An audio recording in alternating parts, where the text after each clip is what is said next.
Hey guys, tonight we travel back to around 800,000 BCE, deep in the chill of early Europe, where the first ancestors of modern humans wandered into a land not exactly welcoming. You stand among a cluster of figures, stocky, fur-clad in scraps of animal hide, hair tangled from the damp winds. The smell of wet earth mixes with the sharp tang of pine resin drifting from the dark forest. Overhead, the sky is a slab of gray, the kind of cold, endless sheet that promises snow whether you want it or not. Your toes ache from the frost pressing through thin layers of hide, and your stomach knots from hunger. No cozy log cabins, no warm tea waiting back home, just endless cold, predators stalking the tree line, and the faint hope of finding enough food to last another day. One mistake, and honestly you probably won't survive this. But fire, that's the magic you don't yet control. You've seen lightning ignite dry brush, but you've never tamed that wild, flickering beast. Tonight, as the wind bites through your hide covering, you realize that whoever learns to harness flame will hold the key to life itself in this frozen corner of the world. Before we dive fully into this journey of sparks, embers, and survival, I've got a quick ask. If you're watching, type in the comments your location and the local time. Let's see where in the world people are surviving history tonight. And if you're curious about how our ancestors wrestled with the cold, hit that like button and subscribe so you don't miss the next step in our prehistoric campfire tale. So settle down under your blanket, because tonight as we walk into Ice Age Europe, the struggle begins, and the story of mastering fire is about to change everything. You trudge across the open steppe of southern Europe, where winds slice down from the glaciers that dominate the north. Herds of giant deer, their antlers like tangled forests, graze on the edge of grasslands, while woolly rhinoceroses snort clouds of breath into the icy air. If you're lucky, your group of hunters will drive one of these beasts into a pit or toward a cliff, but more often than not, you chew on bitter roots, grubs, or the half-frozen marrow cracked from scavenged bones. The cold is constant. Imagine living with temperatures that hover just above freezing even in spring, with sudden plunges into brutal snow squalls that last for days. You huddle in shallow caves for shelter, pressed against others in your group, trying to share warmth through sheer proximity. Your only insulation comes from animal hides, scraped with stone tools and tied with sinew. Even then, icy drafts creep through every gap. By day, survival is a grind of movement, tracking animals, digging tubers, prying shellfish from rivers. Your stone hand axes are sharp, but without fire, food remains tough, sinewy, and sometimes dangerous. Raw meat teems with parasites. Raw tubers make your stomach cramp, but what choice do you have? You eat what you can, hoping your gut will handle it. Nights are worse. Darkness falls like a solid wall, and the forest hums with live wolves howling, hyenas chattering, bears snuffling near the rocks. Without light you're blind, and predators know it. You bunch together, the bravest clutching spears tipped with nothing more than sharpened wood. There's no real defense. You've probably felt the terror of hearing a predator just outside the cave, knowing one wrong move could mean teeth at your throat.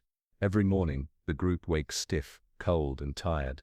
The youngest and oldest suffer most. Infants bundled in furs whimper through the night, while elders wheeze from lungs filled with damp chill. You know survival is a narrow edge. Fire, the fire you've glimpsed from a distance, could change it all. But for now you live without it, surviving as best you can, waiting for the day when sparks catch and humanity's long winter grows just a little warmer. You begin to realize what life really means before fire, when every breath is a test of endurance. Imagine the crunch of frozen grass beneath your feet as you move across a wide plain, frost clinging to your hair and lashes until they sting. The sky hangs low and heavy, the clouds shifting in endless gray layers while a damp mist rises from the rivers and seeps into your bones. You press on because stopping too long means freezing. Your body works harder without warmth, constantly burning precious calories just to keep you alive. That's why your group never rests too long. You move from place to place, scavenging carcasses abandoned by bigger predators or prying marrow from cracked bones. There is no cooked feast, no sizzling fat dripping into flames. Instead, you bite into raw flesh that tastes metallic, cold, and often slimy. Your jaw aches from the constant chewing of fibrous roots or gristle. Your stomach cramps after meals, yet hunger always lingers. Parasites thrive in raw meat. You don't know their names, of course, but you know the fevers, the endless scratching of skin rashes, the sudden weakness that sweeps through the body of a hunter who seemed strong just a day earlier. Without fire, every meal is a gamble. Will it give strength or sickness? Cold nights punish your body most. Inside a cave, your group gathers tightly, pressed shoulder to shoulder, bones rattling under thin coverings of hide. The smell of damp fur and sweat fills the air. You breathe shallowly, trying not to cough, because coughs draw eyes, signs of weakness. The young cry in the dark, their voices muffled against their mother's arms. Sleep comes in shivers and starts, often broken by the growl of predators nearby. Outside, eyes glimmer in the night, wolf packs circling, their howls rising and falling in eerie waves. You can picture their bodies slinking closer, watching from the brush. Hyenas laugh, their cackles mocking your fragile attempts at safety. A lion roars across the valley, the sound rolling over stone walls until your heart clenches with fear. You clutch a wooden spear, but deep down you know it's no match for muscle, claws and teeth. Water too brings hardship. In winter you smash ice to reach streams, the cold stinging your skin until your hands burn. You drink quickly, before frost stiffens your fingers. Without fire there's no boiling away the filth. You sip carefully, aware that sickness sometimes follows, creeping through the group in waves. Diarrhea, fever, weakness that slows the strongest hunters to a crawl. Your tools, simple flaked stones and hand axes, serve you as best they can. You dig roots with them, scrape hides, butcher animals, but they're limited. A wooden spear, hardened only by time and carving, splinters easily against bone. The idea of heat-hardening wood hasn't yet sparked in your mind, so every thrust risks breaking your one weapon. Daily survival without fire shapes everything. You plan your hunts around daylight, because night is too dangerous. You huddle in caves not for comfort but necessity, tolerating damp walls dripping with water and the occasional bat or snake slithering overhead. Without firelight, the cave is black as death. Every shadow, every echo could be predator or spirit. You don't know which frightens you more. You've seen fire though. When lightning splits a tree, the forest bursts into life with glowing orange. You stand at a distance, heat on your face, as flames lick bark and smoke curls into the sky. You stare, both terrified and mesmerized. Fire is beautiful, alive, dangerous but untouchable. Without it, you remain a creature of the cold. Each winter storm feels like a challenge meant to wipe you away, yet you cling to life, stubborn as the roots you gnaw. Somewhere inside you sense that your people are close to a turning point, but for now in this long stretch of time you endure as best you can, raw and cold, waiting for the spark that will rewrite survival. You know fire exists, but only as something wild, dangerous and fleeting. It appears suddenly, and always without your control. Imagine standing on an open plain when a thunderstorm rips through the sky, the crack of lightning splits your ears, and then just beyond the ridge, you see it, a tree, erupting into flame. The dry branches snap and hiss, glowing orange against the grey sky. Smoke billows upward in thick coils that sting your nose even from a distance. You and your group stand frozen, watching. The heat radiates even as rain falls, a paradox that leaves you in awe. The fire dances unpredictably, one branch collapsing in sparks while another bursts into brighter flame. Animals scatter in terror, deer bounding away, birds screaming from the canopy, even predators giving the blaze wide berth. To you the fire is alive, a creature that consumes everything in its path, indifferent to whether it devours wood, grass or flesh. Volcanoes too leave their mark.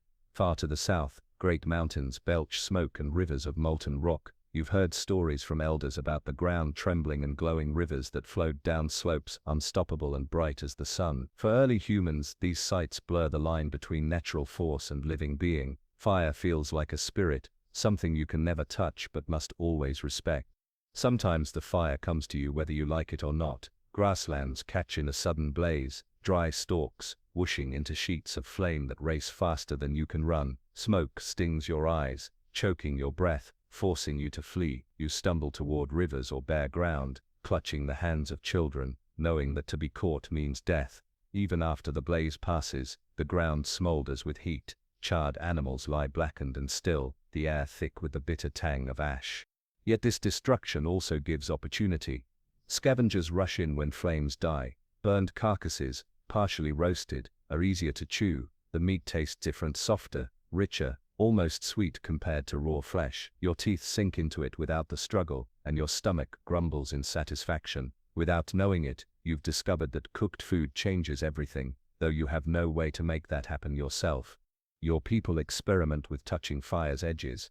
A burning branch is tempting, glowing red at the tip, shedding sparks. You reach for it, curiosity stronger than caution, and pain sears your fingers instantly. You drop it with a cry, clutching your hand, while others laugh nervously. The lesson is obvious: fire isn't a tool yet. It's untamed, dangerous, quick to punish anyone foolish enough to try. Still, the memory lingers. You can't forget the warmth you felt near a burning tree, the way smoke seemed to push predators back, or the strange softness of roasted meat. Each encounter feeds an idea, a whisper inside your mind. What if fire could be held, carried, tamed? But the truth is that for now, fire belongs to the world, not to you. It arrives only in lightning storms, volcanic rumbles, or grassland infernos. You watch, you fear, you scavenge, but you don't control. You're like an outsider, peeking through the door at a secret you're not yet allowed to know. And so you carry on, still raw, still cold, still vulnerable, yet every glimpse of fire plants a deeper hunger, not just for food, but for mastery. You've watched fire from afar, but now the real challenge begins, figuring out how to keep it close. Your group doesn't know how to spark flames from scratch, not yet, so survival means stealing it from the wild and holding onto it as long as possible. It's a fragile, desperate practice, like trying to carry life itself in your hands without letting it slip away. When a lightning strike or brush fire leaves behind glowing embers, your people move quickly. Someone scoops up a chunk of smoldering wood, blowing on it carefully to keep the glow alive. Others grab pieces of bark, dry grass or dung, and press them against the ember until smoke curls upward. If you're lucky, you trap the ember inside a hollow bone, or wrap it in shredded plant fibers, carrying it as you move to a safer place. The ember doesn't look like much, just a faint orange glow in the dark, but to you it's hope. The problem is, hope burns out fast. A single gust of wind, a drop of rain or careless handling can snuff it out in seconds.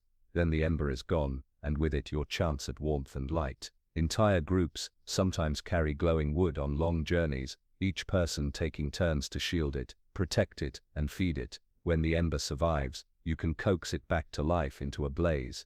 When it dies, frustration sweeps through the camp. You mutter to yourself, because you know the difference between sleeping in smoke-warmed safety and shivering through another predator-haunted night is just one unlucky spark. Carrying fire also makes you a target. Predators notice the smoke, the smell, and the strange orange glow. Wolves circle warily at first, ears pinned back, growling in confusion. They've never seen prey walk with fire before. Sometimes their curiosity pushes them closer, forcing you to shout and wave the burning stick, heart pounding as you hope the light frightens them more than it frightens you. But the ember gives more than fear, it gives possibilities. By night your people set the glowing wood at the cave entrance. Smoke curls upward, filling the air with an acrid but strangely comforting blanket. Predators hesitate, coughing or growling but rarely pushing past. For once you sleep without constant dread of claws scraping stone. Food too starts to change. Holding a piece of meat near the flames, you watch the fat sizzle and drip. The smell makes your mouth water before you even taste it. When you finally chew, it's tender, easier to swallow, and leaves you feeling stronger, fuller. Children eat more without gagging. Old ones stop coughing after meals. You don't know why, but you can tell. Cooked food makes life better.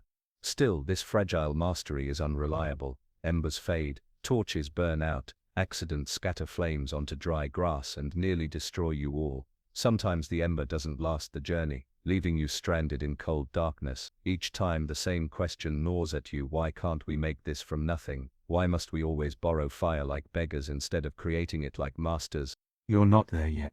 But every attempt to carry fire brings lessons. Every failure sharpens determination. The day is coming when humans will not just hold embers, they'll strike sparks. But for now, the ember you clutch in a hollow branch is your lifeline, flickering between survival and extinction with every breath you blow upon it. You don't know it yet, but archaeologists in the far future will piece together your first shaky victories with fire. They'll sift through caves and ancient riverbanks, searching for clues that you were more than scavengers, that you had begun to tame this dangerous force. To you, though, it's just life, moment by moment, struggle by struggle. At Beech's Pit in England, hundreds of thousands of years later, traces of your kind will be found. Blackened soil where hearths once glowed, scorched stones cracked by heat, and animal bones charred from roasting. Each layer of ash will whisper the same thing: you sat here, fed the flames, and warmed your hands just as you now do. In Israel at Gesher Benot Yaakov, Even older evidence will appear: clusters of burned flints, nuts cracked open and roasted, fish bones blackened by heat. To the scientists of tomorrow, these are precious clues. To you, they're simply the signs of a good day. The fire lasted, the food cooked, the night passed safely. Picture the hearth you and your group maintain. It's nothing like a modern fireplace, no neatly stacked logs or stone chimney. Instead, it's a shallow pit, scraped in the dirt, lined with rocks to hold the coals. Around it, the ground is littered with cracked bones, flakes of flint from tool making, and the smudged remains of smoke stains clinging to the cave ceiling. You squat close, blowing gently until the embers flare, adding twigs until flames rise again. The fire doesn't roar. It crackles, hisses, whispers, but that sound is the heartbeat of your camp. The smoke irritates your eyes, stings your throat, clings to your hair, yet you welcome it, because it drives insects away and hides your scent from animals. The firelight flickers across the cave walls, making shadows dance like spirits. Children stare wide-eyed, clutching each other, while elders mutter softly as though flames can understand their words. Cooking transforms your meals. Fish plucked from rivers sizzle on hot stones, their skins curling back, flesh flaking easily under your fingers. Nuts roasted in the coals crack open with a satisfying pop, their inside sweeter than when eaten raw. Meat taken from a deer softens, juices running as fat drips into the fire with a hiss. For the first time you feel strong after eating, not bloated, not weak, but full of energy. But fire does more than feed. It marks a place, a center. No longer do you wander endlessly at night. Instead, you return to the hearth, carrying food, stories, and comfort back with you. This circle of warmth becomes the anchor of your existence. If the fire dies, so does safety. If it lives, you live. Scientists of the future will argue endlessly: was this true mastery, or just lucky accident? Did you create flames yourselves, or simply guard the ones you found? You don't care about such debates. You care about keeping this little sun alive one more night, one more winter, one more generation. And every glowing coal you protect leaves its mark, buried in the soil, waiting silently for discovery hundreds of thousands of years later. You crouch beside the hearth, the flames licking at the blackened stones, and for the first time in your life you bite into meat that isn't raw, stringy, or crawling with invisible dangers. The surface is browned, juices dripping as fat sizzles on the coals. When you chew, the flesh breaks apart easily, your jaw no longer straining against gristle. The taste surprises you, rich, smoky, almost sweet compared to the sour tang of raw flesh. You swallow, and instead of cramping, your stomach feels warm and satisfied. Cooking is a revolution you don't have a name for. You notice how children eat more without gagging, how elders' cracked teeth no longer struggle against tough sinew. Even small scraps once useless become edible after roasting. You discover marrow tastes richer when bones are heated, nuts sweeter after being tossed on hot stones, and bitter roots lose their sting when charred. Fire transforms what the land offers, unlocking flavors and strength you didn't know existed.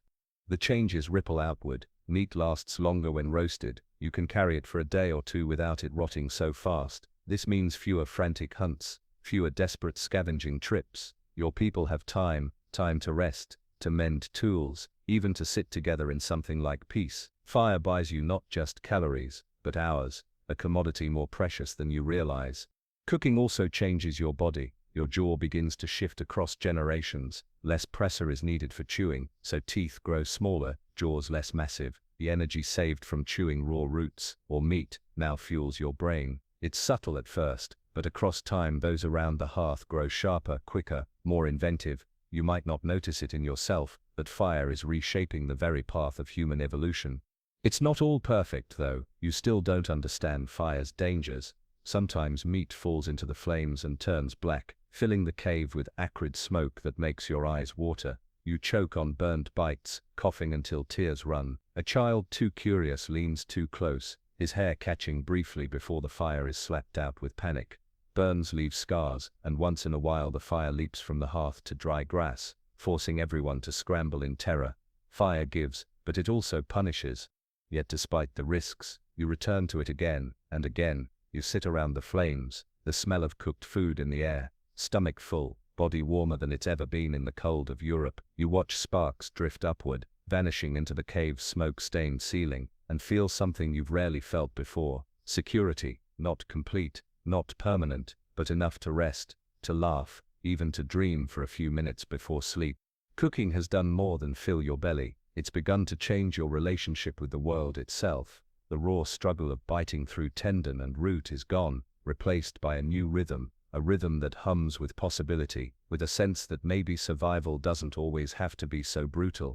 And once you've tasted roasted meat, there's no going back. You sit at the edge of the fire watching the flames throw long shadows across the cave walls.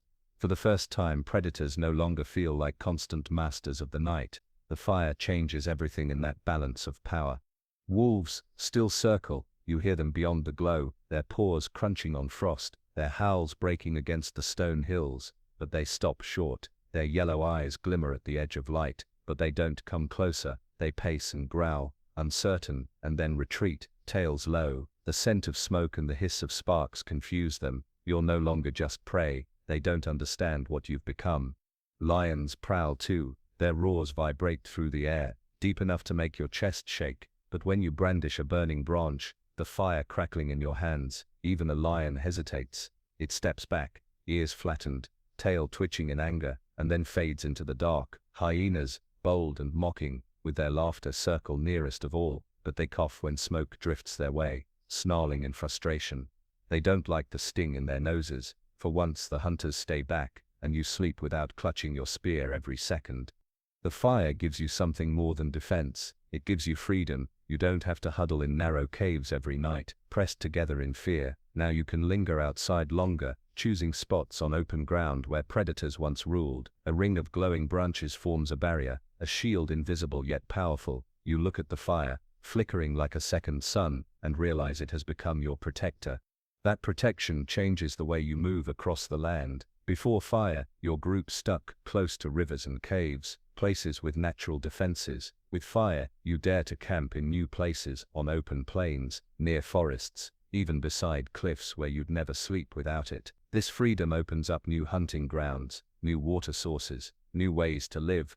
At night, when the flames die low, smoke drifts over the ground. You notice something else. Insects retreat, too. The swarms of biting gnats and mosquitoes vanish in the haze. Children sleep without scratching themselves raw. You wonder if the fire drives away spirits as well, those shadowy fears that creep at the edge of your mind when darkness presses in. Whether real or imagined, you feel safer, and that safety seeps into your bones.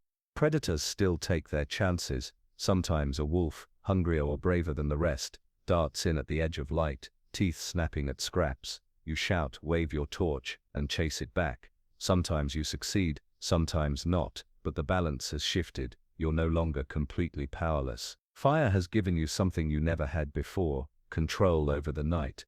As sparks crackle and fade into the smoke-stained sky, you feel the tension in your chest ease. For once, the dark is no longer a death sentence. You lean back, close your eyes, and let yourself drift, knowing that as long as the fire glows, nothing dares cross the circle of light. The first thing you notice is warmth, not the fleeting warmth of huddling together in a damp cave, pressed skin to skin until sweat freezes on your body, but steady, radiating comfort. The fire pushes back the cold that gnaws at your bones. You hold your palms out, feeling the sting of icy skin ease as heat seeps in. For the first time in your life, the night air doesn't feel like an enemy.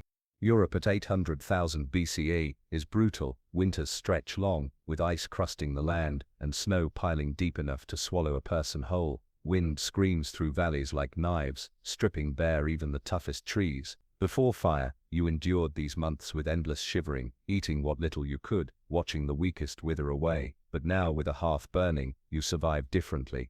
Fire doesn't just give comfort, it keeps you alive. Picture a snowstorm hammering down outside your shelter. The wind howls, snow whips against the stone walls, and frost creeps across the entrance. But inside, flames glow, smoke curling toward a gap in the ceiling. The ground is still cold, but not killing cold. You sit wrapped in hides, legs stretched toward the coals, your breath no longer clouding the air with every exhale. You may not call it luxury, but it's survival made bearable.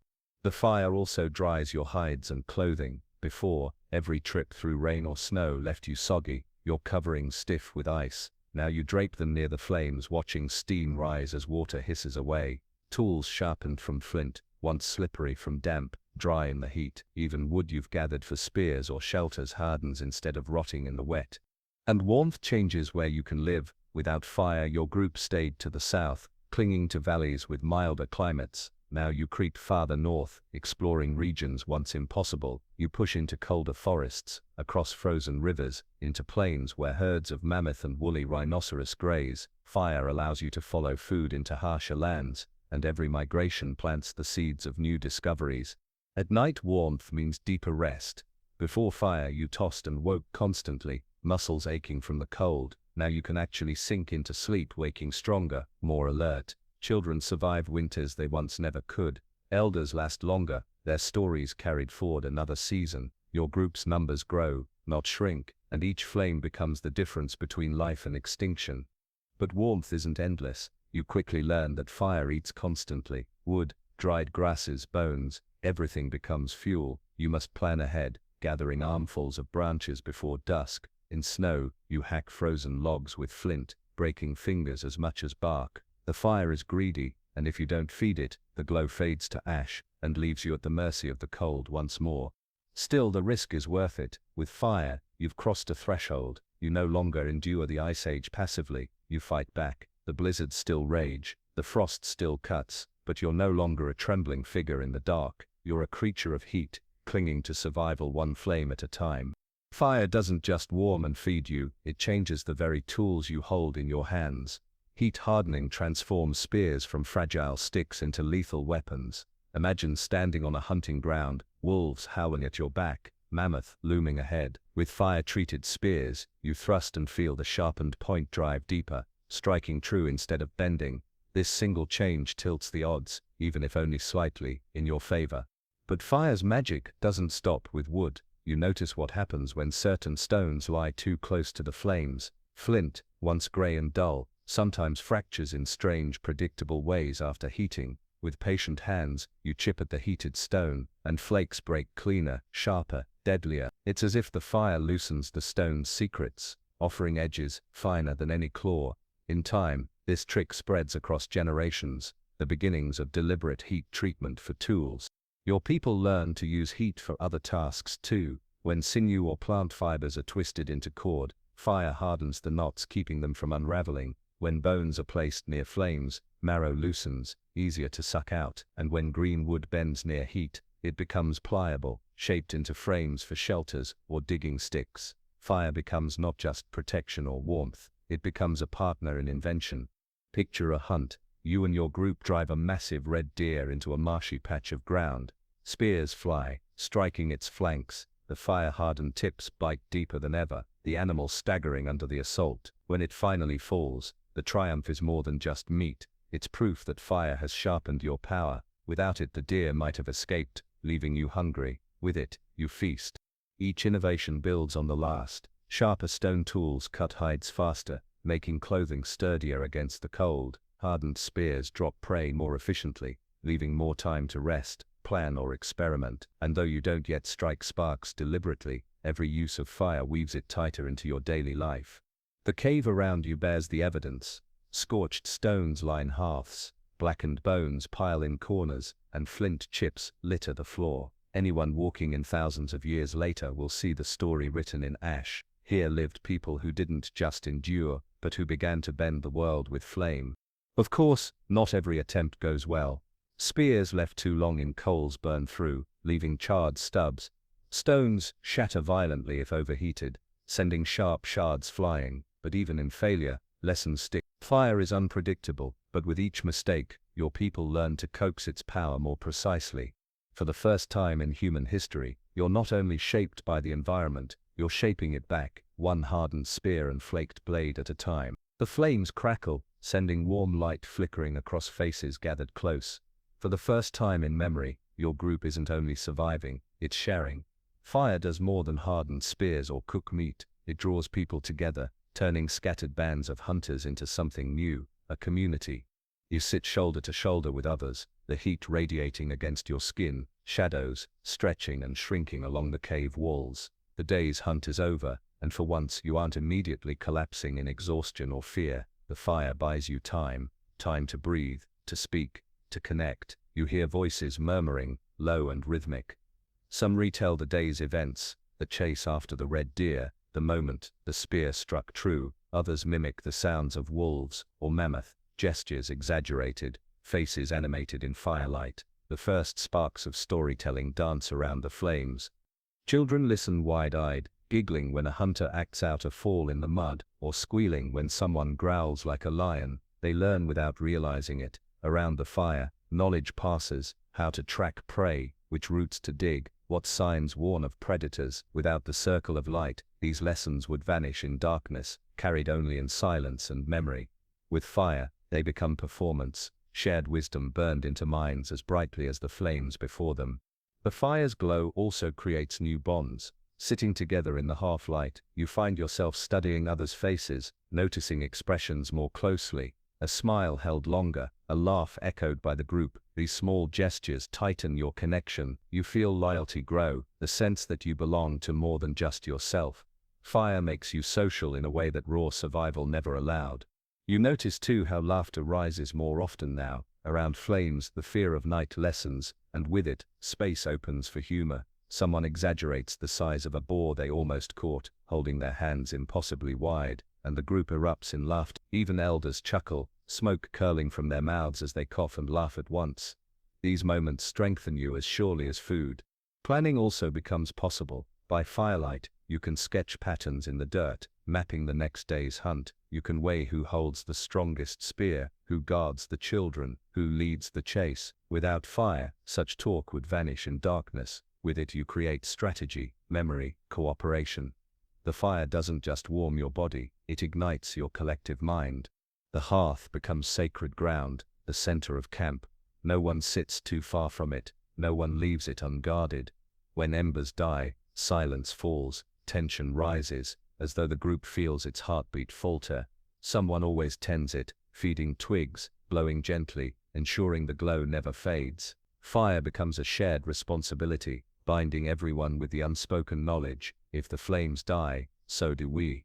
And in this circle something extraordinary begins. You sense ideas forming that stretch beyond immediate survival. The fire inspires wonder. What is this glowing thing? Is it alive? Does it breathe? When you stare too long into its depths, you almost feel it speaking back. Fire changes, not only what you do but what you believe. Tonight, with sparks drifting upward like stars, you realize the hearth is more than heat. It's the birth of human society itself. The fire changes not only what you eat, where you sleep, or how you hunt, it changes how you live each day, how you measure time itself. Before fire, nightfall was an ending. As soon as the sun sank, darkness wrapped the world in silence and fear. Work stopped, stories stopped, even movement stopped. You huddled together, waiting impatiently for dawn to return. Now the hearth flickers long after the sun dips below the horizon. Fire pushes back the night, buying you hours you never had before. You sit cross-legged in its glow, flint tools on your lap, chipping away at a fresh edge while sparks leap from the stone. A task once abandoned at dusk now stretches easily into evening. This shift ripples through your group. Hunters discuss plans long into the night, pointing with sticks, sketching paths in the dirt. Mothers hum softly as they pluck burrs from children's hair by firelight. Elders linger awake, recounting old hunts and half-remembered tales. A rhythm forms: work, then fire, then rest. The night is no longer empty, it's alive. But with longer days comes less sleep. You used to collapse as soon as darkness fell, your body obeying the cycle of the sun. Now firelight tempts you to stay awake. Eyes droop, heads nod, but still you linger. The warmth is too comforting, the stories too compelling. Slowly your group's sleep shifts from one long stretch into shorter intervals. Someone dozes by the flames while others keep watch, then they trade places. Fire reshapes, not just when you sleep, but how. There's another change too: dreams. After staring into the shifting flames for hours, you close your eyes and see sparks still dancing, patterns flickering across your vision. Dreams become more vivid, filled with glowing shapes and shadowy figures that feel important, as if the fire itself whispers them into your mind. You wake with strange images, and though you can't explain them, you share them. The group listens, intrigued, adding meaning where none may exist.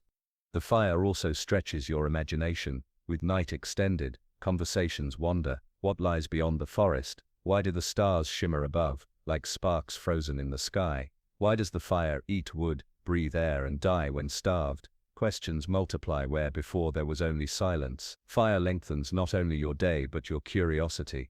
The hearth becomes a timekeeper.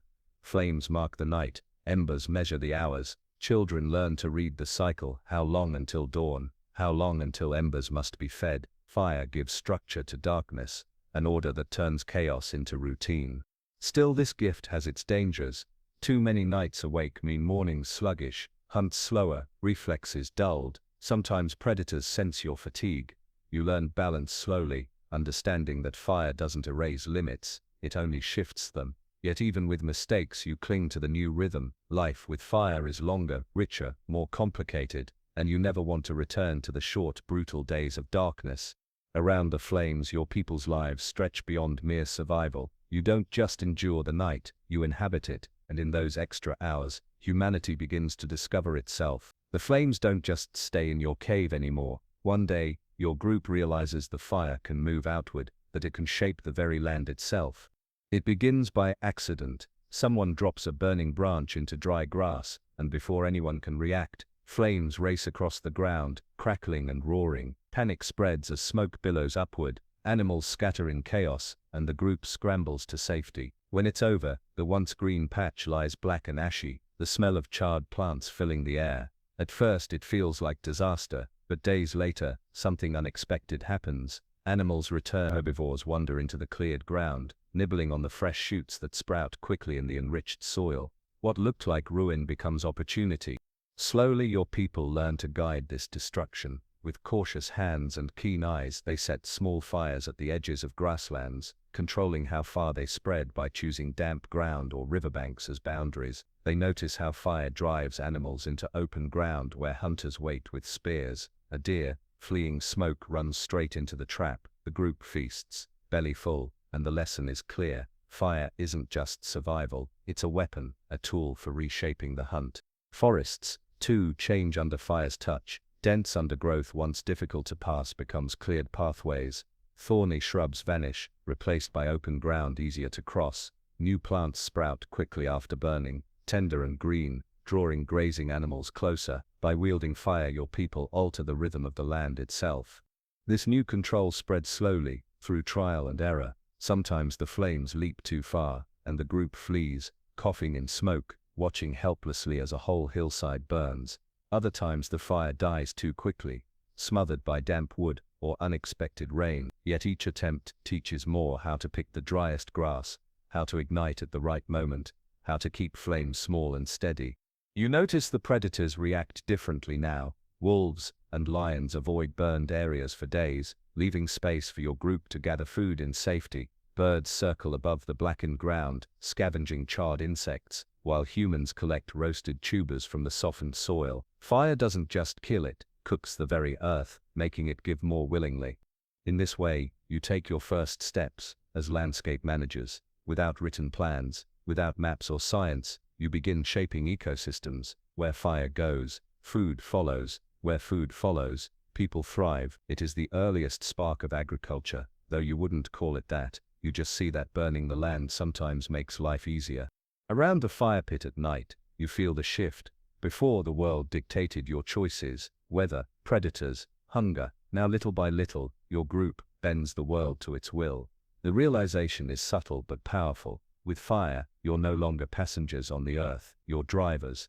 And though your flames are small, flickering in caves and grasslands, they carry a promise. One day, humans will remake entire landscapes, cities, and even the skies themselves, all because you first dared to set a branch alight. The flames you gather for warmth and hunting soon take on another layer of meaning. You begin to notice something about fire. It feels alive, it breathes when fed, it dies when starved, it dances when wind stirs it. It has moods, gentle one moment, raging the next. And sitting around the hearth at night, you start to wonder if the fire is more than just a tool. You stare into the embers until your eyes blur, shapes twisting in the glow. Sometimes you see animals flicker in the flames, or faces, or strange patterns that linger in your dreams. When someone dies, their body placed too near the fire, smoke curls upward, and you can't help but feel that the spirit rises with it. Flames and breath, life and death, they blur together in your mind. Soon, rituals form without anyone deciding them. Before eating, You toss a scrap of meat into the flames, watching it sizzle away. It feels like an offering, a way of thanking the fire for its gifts. When storms rage, you protect the hearth more fiercely, as though guarding not just warmth, but a spirit that protects you in return. Children are warned never to mock the flames, only to respect them, because disrespect invites punishment.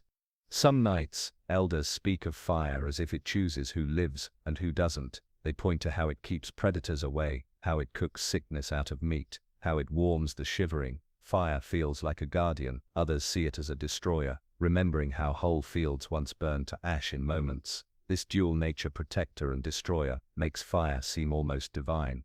You begin to use it in ceremonies. After a successful hunt, branches are heaped on the flames, sending sparks into the night sky, a celebration that marks survival. Before a dangerous journey, you gather close, whispering hopes into the smoke. Even play begins to carry symbolic meaning. Children wave burning sticks, tracing glowing lines in the dark as if sketching prayers in the air. The fire also becomes a place of storytelling, and stories begin to take on a mystical weight. When elders speak of the great beasts, mammoth, cave lions, aurochs, the firelight makes their shadows loom on the walls. The stories feel alive, the spirits of animals flickering across stone, teaching lessons not just of hunting but of respect. You don't call it religion, not yet. You don't carve idols or build temples, but already, the fire is more than flame. It's mystery, power, connection. When you look at it too long, you feel both awe and fear. You don't just live with fire now, you live through it. And though you don't know it, these sparks of ritual and reverence will grow across generations, shaping myths, gods and cultures to come. Tonight, it's just your small band, huddled in a cave, whispering to the flames. But in truth, you've taken the first steps toward belief itself. The fire no longer just holds you in one cave or valley, it opens the world. Before, winter's bite and predators' eyes drew invisible borders, trapping you in the safer edges of Europe. Now with flame in hand, those borders shift. Your group dares to push farther north into lands where snow thickens and rivers freeze solid. Without fire, the cold would have crushed you, driving you back south in defeat. With fire, you press on, building camps in places where even the breath of mammoths steams in the frigid air. You huddle close to the flames, hides steaming as snow melts from them, and suddenly the uninhabitable becomes home. In dense forests, fire changes the rules too. You burn brush to clear pathways, making it easier to track game through tangled undergrowth. Ashes enrich the soil, and soon tender shoots appear, drawing red deer and wild boar into the open. These animals, once hidden deep in thickets, now stumble straight into your traps. Fire reshapes the hunt itself, bending the landscape to your needs. On windswept plains, where predators once ruled, you set campfires that glow like stars across the dark fields. The flames signal your presence, and lions or wolves hesitate before drawing near. Even hyenas, bold and mocking, give the circle of smoke a wider berth. You're no longer just intruders on the land. You've carved out a territory of your own, defended not by claws or fangs but by fire. The expansion brings new challenges. Wood is harder to find in icy regions, forcing you to gather dried bones or even dung to feed the hearth. Smoke sometimes betrays your camps, attracting rival groups who want what you have, yet the gains outweigh the danger. Fire gives you choice, where to travel, where to settle, how to survive. Each migration carries the memory of the flames. Children grow up learning that fire belongs not only to caves but to journeys. They watch as embers are carried carefully in bundles, protected against wind and rain, so the group never steps into new lands without its trusted ally. Fire becomes the tether connecting your past camp to the next one, a thread of continuity stretching across miles. With each new region, your numbers grow. More children survive winters, more elders share their wisdom, more hunts succeed. Slowly, your kind spreads across Europe, filling valleys, plains and forests once too hostile. The world that once pressed down on you now bends back, step by step, as you master both fire and land. What began as a fragile ember stolen from lightning has become the key to conquest, not conquest in armies and empires, but in survival, migration, and the quiet spread of human life into every corner where warmth can carry you. The fire feels so natural to you now that it's hard to imagine life without it. Yet thousands of years into the future, people will dig into caves and riverbanks, arguing fiercely about whether you truly mastered it or only borrowed it. Archaeologists will kneel in places like Taraba in Spain, Beech's Pit in England, and Terra Amata in France, sifting through soil darkened by ancient ash. They'll peer at tiny blackened bones and say, yes, this is proof. Others will shake their heads, insisting, no, this could be natural burning lightning, wildfires, volcanic heat. Even with evidence under their microscopes, they'll argue as if your life were a riddle. From your perspective, there's no question. You sit here now, feeding twigs into glowing coals, watching sparks drift upward. You've seen the way fire shapes meals, protects from predators, and hardens weapons. You've carried embers across miles, hands raw from clutching bark and dung bundles, terrified of losing the glow. To you, fire isn't a theory, it's survival. But the traces you leave are fragile. Ash scatters easily. Charred bones look no different from ones roasted in a brush fire. Stones blackened by heat crumble after millennia. You don't think about preservation, you think about keeping warm through the night, and so the record of your life becomes murky, half erased by time, waiting for scientists to piece it back together. Some evidence, though, survives more clearly. Layered hearths, burned spots, built again and again in the same place will tell the story of repeated deliberate use. Flint tools cracked by fire will hint at experiments in heat treatment. Pits lined with stone will whisper of attempts to control flame rather than simply chase it. Even patterns in how bones are burned, marrow roasted, meat cooked through will signal intention, not accident.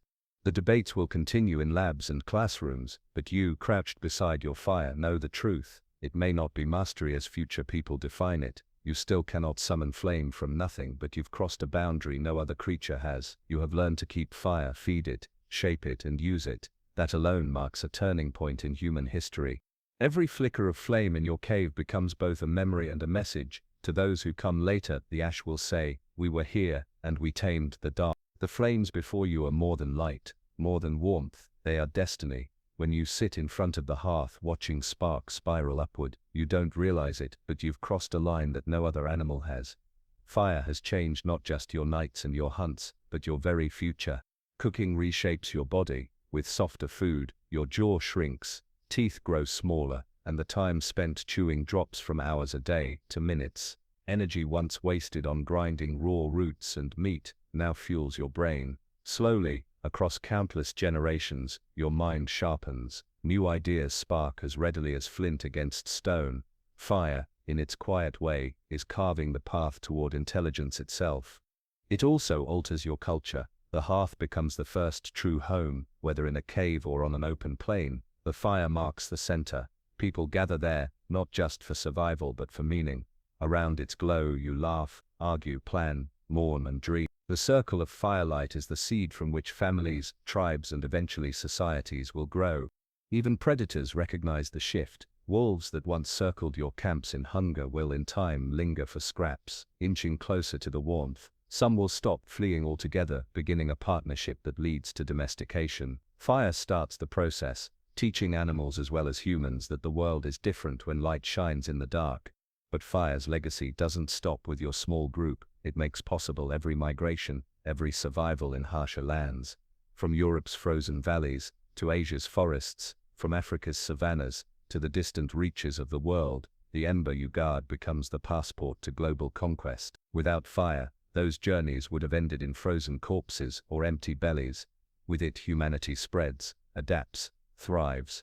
Generations ahead, fire will shape metals, forge tools, bake clay, clear forests, and power civilizations. Long after your bones crumble, the flames you tended will echo in city lights, engines, even rockets piercing the sky. All of it begins here, with your trembling hands cupping a fragile ember against the wind.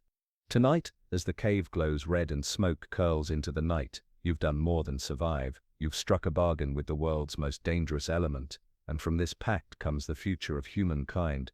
The fire dwindles now, the flames sinking low into a soft bed of glowing embers. The crackle has quieted into faint hisses, the heat no longer fierce but gentle, steady, as though the earth itself is exhaling. You lean closer, letting the last warmth seep into your skin, eyelids heavy, muscles softening.